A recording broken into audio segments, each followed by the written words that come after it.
Your attention is the only currency you have. Here are 5.5 ways to reduce your phone screen time.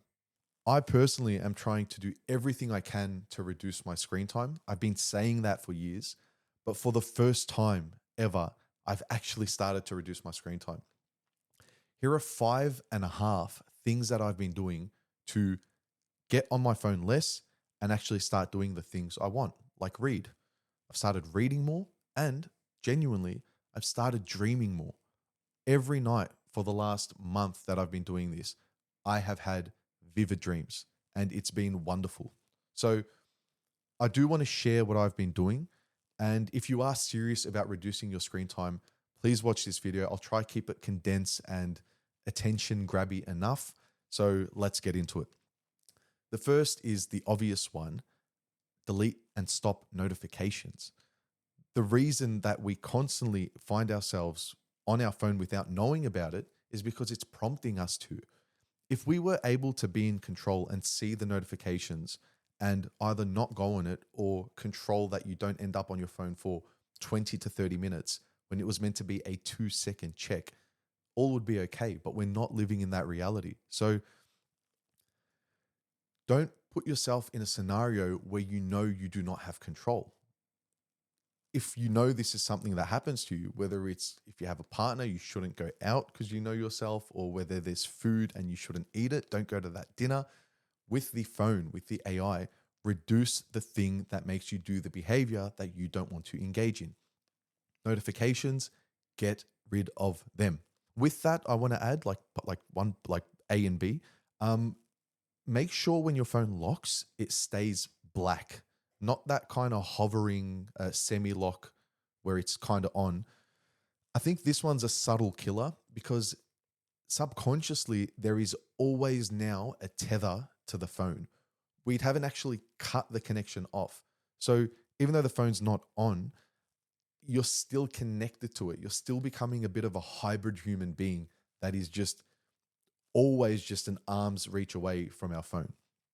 Notifications and make the screen black when you turn it off. That is number one. Number two, add a color filter to your phone so that it reduces the vibrancy of the phone. And if you can, just make it grayscale, make it gray. Similar concept where we want to reduce the level of immersion in the phone. So if you can reduce the flavor of the phone, the dopamine hits that we get from the color that comes from the phone, you're more likely to reduce your actual usage. So that is number two.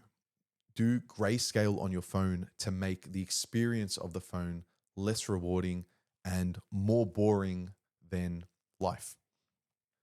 Number three, this is new to me. I just found it during my settings.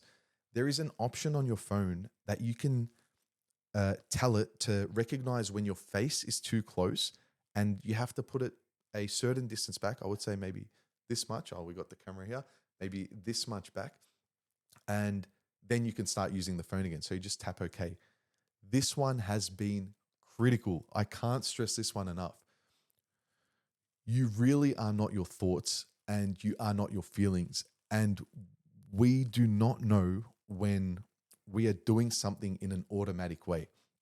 The whole aim of this is to gain back some of our awareness, gain back some of our consciousness, and do things that allow us to take the driver's seat, even though it's momentarily, take back the driver's seat. So very often, you will not realize how often you bring your phone in and the phone has to tell you to send it back. You will not realize how often you're doing it until you put this setting on your phone. Why is this one important? Similar to the second one where we're making the phone a little less vibrant, I think we want to reduce the ratio in which the screen is taking up my conscious awareness. If this is my phone here, this whole thing has become my reality and life itself has become external. Whereas when you bring it back, there's more life ratio versus blind phone ratio. I genuinely think that is an important one. Put that setting on, and you will at least it will forcefully snap you out of noticing when you're doing it. And I've already started to integrate naturally moving my phone back. And there's obviously health benefits from not having the blue light so close to your eyes, but that is a big one in regaining the awareness. So that is number three. Add the setting that forces you to move the phone from your face. Number four, add a downtime setting. I've now set my phone to 9 p.m. I cannot use my apps anymore, and I can only start to use them again the following morning. But you want to set it so that it's at a time where you're into your workspace so that you can't use your phone in the morning. This one has been incredible. All we're doing here is putting procedures in place that allow you to re-establish a more healthy routine. It will allow you to genuinely do what you want that isn't just boredom doom scrolling. Because that's the other thing, briefly. You're not even having fun most of the time. I hate the feeling of there's a little voice in my head saying, like, lock the phone, move, get out. And I just can't. I physically cannot. They say it's used like a slot machine where it doesn't always give you a good hit. It's designed to keep you bored, but that's the thing that keeps you hooked.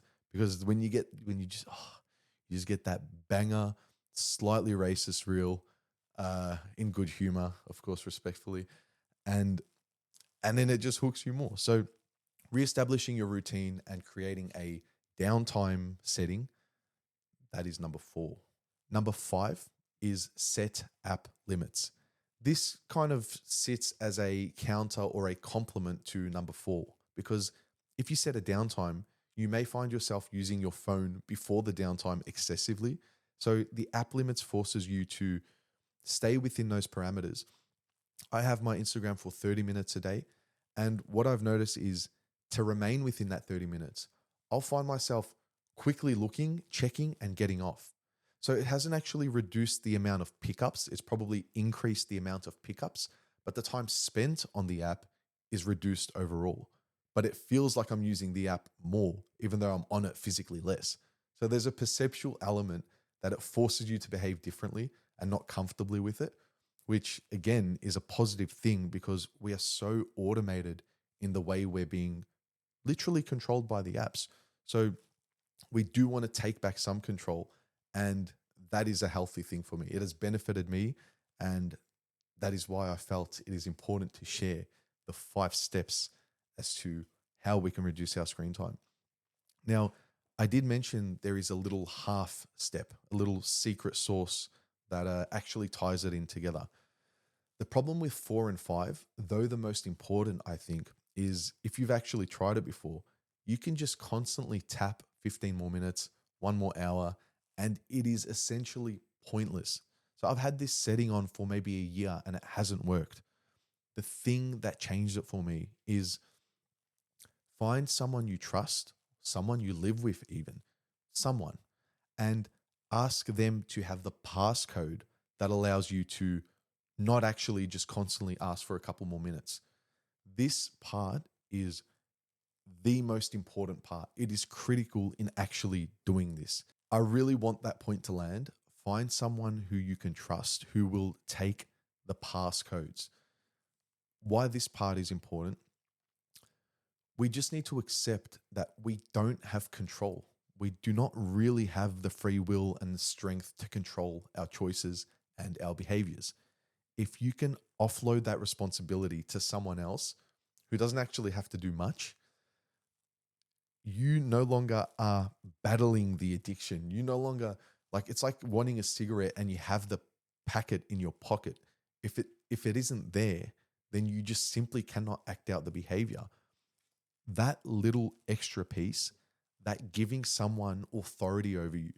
We're so scared of the word authority often, or usually it comes with authoritarian or something tyrannical or a negative thing.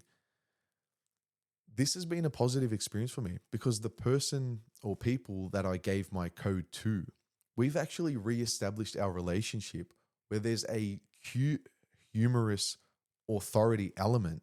It's lighthearted and it's benefiting me. And I don't know how personal I should get on this, but it's actually kept me closer in a sense that, not that we argue often, but I almost have to stay within the realm of, if I do want an extra 5 minutes, then I do need to like come crawling, like, hey, can I please have 5 minutes? So I think it's been incredibly fun. And that half point has been the key to actually make this whole thing work. So these have been my little tools, 5.5 tools to actually reduce my phone screen time. I hope it helps you. Let me know in the comments if it does. If you liked the video, if you find it beneficial, if you have other ideas, please let me know below. And of course, yeah, just like the video if you did like the video.